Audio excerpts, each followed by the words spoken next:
The fjord lies quiet beneath the night sky, its dark waters reflecting the faint shimmer of northern lights drifting slowly above the mountains. Inside the settlement, however, a softer light has begun to glow. One by one, hearth fires awaken within the timber walls of longhouses scattered along the shoreline. The day's labor is ending, and the evening meal begins. You step inside one of these homes, ducking beneath the heavy wooden doorway beam polished smooth by generations of hands. Warmth greets you first. Then the scent of smoke, deep, earthy and familiar. The hearth sits at the center of the longhouse, its low stone circle holding a steady, patient fire. Above it, iron hooks hang from a soot-darkened beam, suspending blackened cooking pots that sway slightly in the rising heat. The flames do not roar. They murmur, crackling softly as driftwood and split pine feed the coals. A woman kneels beside the fire, adjusting the placement of embers with a carved wooden tool. She moves slowly, deliberately, conserving energy after a long day of work. Cooking here is not rushed. It follows the rhythm of the fire itself. A clay pot hangs low over the coals, its contents simmering gently. Inside, a simple stew thickens barley, root vegetables, and strips of dried lamb rehydrating slowly in the heat. Steam rises in thin ribbons, carrying with it the comforting scent of earth and salt. Nearby, flatbread dough rests on a wooden board dusted with coarse flour ground from stored grain. Another pair of hands presses the dough into thin rounds before placing them onto a hot stone set near the edge of the fire. The bread cooks quietly, bubbling slightly, charring in soft, uneven patterns. The smell is warm and grounding, the scent of sustenance rather than indulgence. You hear the faint scrape of wooden bowls being arranged along a low table that runs the length of the hall. There are no chairs. Only benches lined with wool and fur for warmth. Fishing nets hang drying along one wall, their fibers catching firelight in golden threads. Tools rest neatly beside them. Hooks, knives, wooden floats carved during darker winter hours. Everything here carries the mark of use, of necessity, of survival shaped into quiet routine. At the far end of the hearth, strips of fish hang suspended from wooden racks, slowly smoking in the rising heat. The preservation fire is kept lower than the cooking flame, a steady breath of warmth rather than an active blaze. This process lasts hours, sometimes days. Food for journeys yet to come. A child enters from the cold night outside, cheeks flushed from the wind. He stamps snow from his boots before moving closer to the hearth, holding his hands near the warmth without speaking. No one rushes him. Silence here is comfortable, expected. The only constant sound is the fire's soft voice, popping sap, shifting embers, the gentle collapse of ash. Wood is added sparingly. Fuel must last the season. A carved ladle dips slowly into the stew pot. The liquid is thick now, grains swollen, vegetables softened into the broth. The aroma deepens as the lid is lifted, earthy, sustaining, calming. Bowls are filled carefully, portions measured by experience rather than tools. Food must stretch through long winters, and waste is unthinkable. You sit along the bench, the wooden bowl warm in your hands. Steam rises toward your face, carrying the scent of barley and smoked meat. The heat seeps slowly into your fingers, easing the cold carried in from the fjord air. Across the hall, someone turns a spit where a small cut of goat roasts slowly. Not a feast, but a rare addition earned through careful animal keeping. Fat drips softly into the fire. It hisses briefly, then fades. No loud conversation fills the space. Only low voices. Slow eating. the rhythm of spoons against wood. The longhouse breathes warmth into the dark Nordic night, its firelight glowing through smoke holes cut into the roof above. Outside, the fjord remains still. But within these timber walls, the evening hearth sustains life, quietly, steadily, without spectacle. And as the meal begins, the settlement settles into one of its oldest rituals.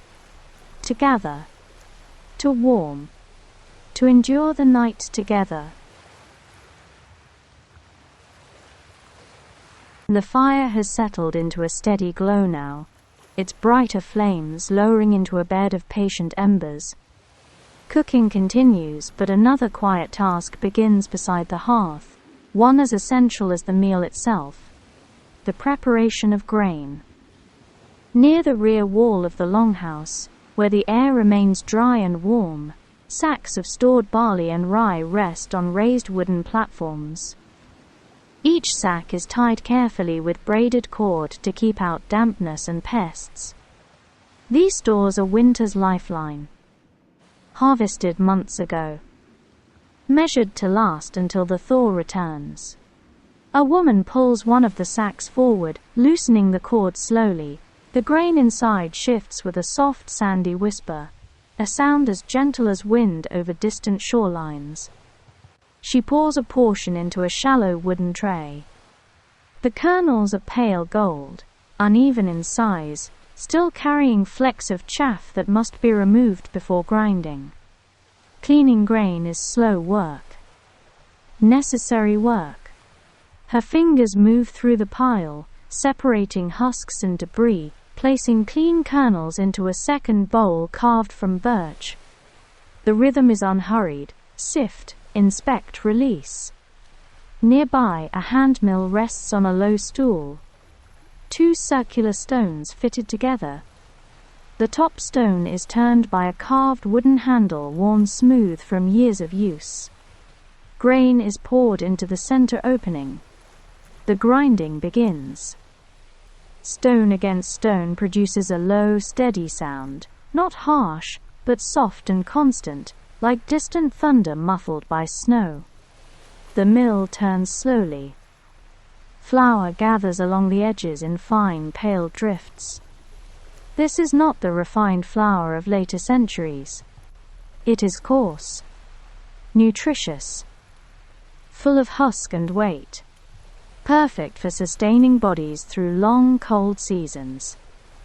The grinding continues for many minutes, hands switching when arms grow tired. No one rushes the process. It cannot be hurried. The body learns patience through repetition. Once enough flour has gathered, it is transferred to a broad wooden board beside the hearth. Water is added first, ladled carefully from a clay vessel kept warm near the fire, so it will not chill the dough. Then a pinch of salt. Nothing more.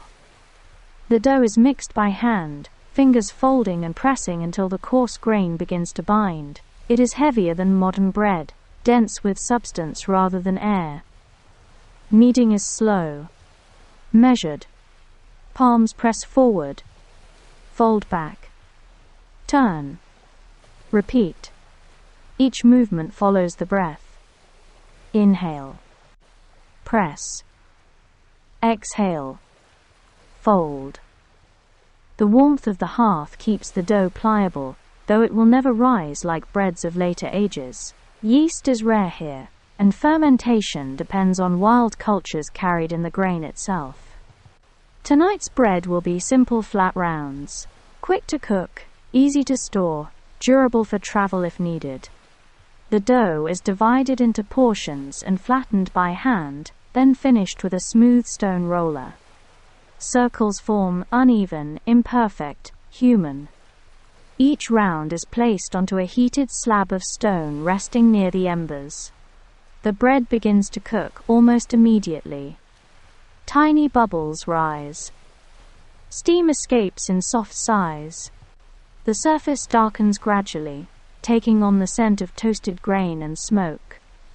The sound is subtle, a faint crackle as moisture meets heat. One round is turned, using a carved wooden paddle. The underside reveals charred speckles, signs of readiness rather than flaw. Cooked bread is stacked in linen cloth to keep warmth inside while preventing excess moisture from softening the crust. This bread will be eaten tonight, but some will be set aside. Dried further near the hearth until hard enough to last weeks. Sustenance for journeys across fjords or winter hunting paths. Nothing here is wasted. Even the scattered flour dust is gathered and reused. As the final rounds cook, the grinding stone falls silent again. Its work complete for the night. But tomorrow it will turn once more. And the day after that. And every day through the long Nordic winter. You sit near the hearth, listening to the last faint crackle of bread baking on stone, the scent warm and grounding in the timbered hall. Outside the cold deepens over the fjord. But within these walls, grain becomes nourishment. Labor becomes sustenance. And the quiet work of survival continues, steady as breath, steady as flame.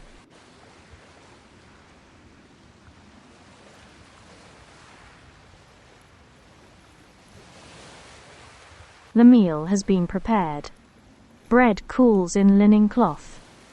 Stew rests near the hearth, its warmth held for later. But another task continues quietly in the background, one that stretches beyond tonight's needs. Preservation. For in Viking Age settlements, food was never prepared only for the present moment. It was prepared for winter, for storms, for journeys, for hunger not yet arrived. Outside the longhouse, beneath a timber lean-to built against the wind, smoke drifts upward in pale, slow ribbons. This is the smoking shelter, a place where the fjord's harvest is transformed into sustenance that can endure months of cold. Inside, the air is dense with the scent of wood smoke, not sharp, but deep and resinous, layered from years of use. Fish hang from wooden racks suspended beneath the roof beams. Cod, herring, Arctic char, each cleaned carefully, split along the belly, and opened flat so the flesh may dry evenly. Some are already darkened from days of smoke. Others remain pale, newly hung, their surfaces still moist from the fjord's waters. Beneath them the fire burns low. Not a cooking fire. A smouldering bed of alder and birch. Woods chosen not for heat but for smoke. The goal is not flame. Flame would cook the fish too quickly, sealing moisture within and inviting rot. Instead, the fire breathes slowly, embers glowing beneath layers of damp wood that release thick, preserving smoke. A man kneels beside the pit, adjusting the wood carefully. He adds a strip of soaked bark. The smoke deepens instantly, rising in heavier curls that wrap the hanging fish in a protective veil. This work is patient, unrushed. Smoking can take days, sometimes weeks. It depends on the weather, on the wind, on the moisture in the air. Inside the shelter, strips of meat hang alongside the fish. Venison from autumn hunts. Goat. Occasionally seal, brought inland from coastal traders. Each cut salted first, coarse sea salt rubbed deep into the fibers to draw out moisture before smoking begins. Salt preserves. Smoke protects. Together they create food that can last through the long darkness of winter. A woman enters quietly, carrying another tray. Fresh fillets, prepared inside. She threads them onto wooden rods and lifts them into place among the others. The rods creak softly as they settle into their grooves. Nothing here is wasted. Even the smallest cuts are preserved. Even the bones, later boiled for broth. The smoke thickens as evening deepens. Lantern light glows faintly through the shelter's slats, illuminating drifting currents of pale grey. The scent is grounding, earthy, almost sweet. It clings to clothing, to hair, to timber beams, a fragrance inseparable from Nordic survival. Beyond the shelter, the fjord lies still beneath the night sky. Its waters, which provided this harvest, now reflect moonlight and distant aurora in silent gratitude. Fishing boats rest pulled onto shore. Nets hang drying on wooden frames. Tomorrow, if weather allows, they will return to the water. But tonight preservation continues. Inside the smokehouse, time moves differently. There is no urgency, only maintenance. The man checks the fish closest to the fire, pressing gently against the flesh. Firmness tells him how far the drying has progressed. He rotates a rack slightly to ensure even exposure. A simple motion, repeated many times over many seasons. This knowledge is inherited, learned not from books but from watching hands older than one's own. From mistakes, from winters when stores ran low. As the hours pass, the fire settles deeper into ember glow. Smoke continues its slow work, invisible threads binding food to survival. When the fish are ready, they will be removed and stored in cool, dry spaces inside the settlement. Hung from rafters, wrapped in cloth, guarded carefully. They will feed families when snow buries the paths, and the fjord freezes along its edges. You stand quietly at the shelter's entrance, watching the smoke drift upward into the Nordic night. The scent lingers in the cold air. Behind you, the longhouse glows warm with firelight and bread. Before you, the fjord rests in silver stillness. Here, preservation is not labor alone. It is foresight. It is patience. It is the quiet understanding that survival is built slowly, like smoke layering upon flesh, like seasons layering upon memory. And as the final embers settle for the night, the harvest of the fjord continues its silent transformation into winter's sustenance.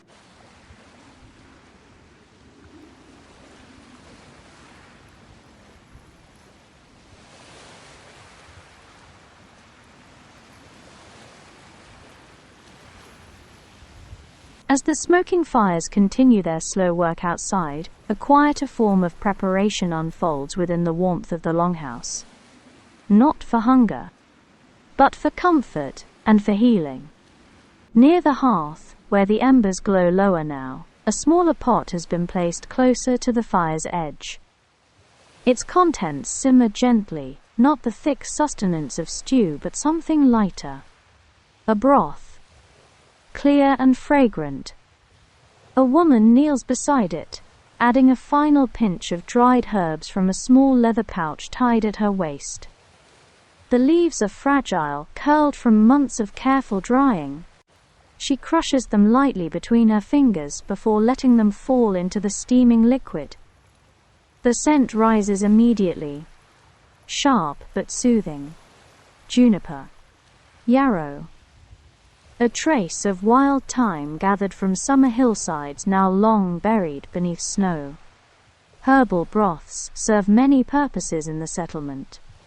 They warm the body after long exposure to fjord winds. They ease aching muscles worn from rowing and craft work.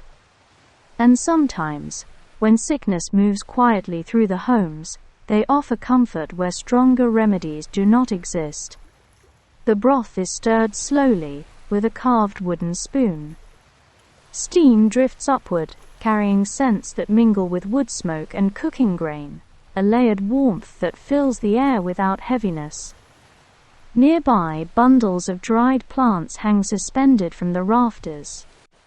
Lavender-like blooms, bitter roots, thin strips of bark tied in clusters, each gathered during warmer months and stored carefully for winter use. Knowledge of these plants lives within memory rather than writing, passed from elder to youth through seasons of observation. What soothes fever? What settles the stomach? What helps sleep come easier on long, cold nights? A ladle dips into the pot. The liquid is pale gold, flecked with softened leaves that drift slowly in the heat. It is poured into small wooden cups, shallower than eating bowls, shaped for sipping rather than sustenance. One cup is passed to an older man seated near the hearth wall. His hands, worn from decades of labor, wrap slowly around the vessel's warmth. He inhales first before drinking, letting the steam warm his breath before the broth touches his lips. No one rushes him. Remedy is as much ritual as it is relief. Another cup is set near the sleeping furs of a child already half dreaming beside the fire. The broth will cool there, ready if night chills stir restlessness. Outside, the fjord wind moves faintly along the settlement's outer walls. But inside, the warmth holds steady. The fire's glow has softened further now, embers pulsing gently beneath a thin crust of ash. The herbal pot is moved slightly away from the heat. Its work complete. Steam fades gradually as the liquid settles into stillness. Around the longhouse, the final movements of evening preparation slow. Cooking vessels are cleaned. Utensils are stored. Hands that worked nets, wood and cloth now rest quietly in the hearth's glow. And within the soft scent of herbs and smoke, a different kind of nourishment settles over the settlement, one that soothes rather than sustains. A warmth meant not for strength but for rest.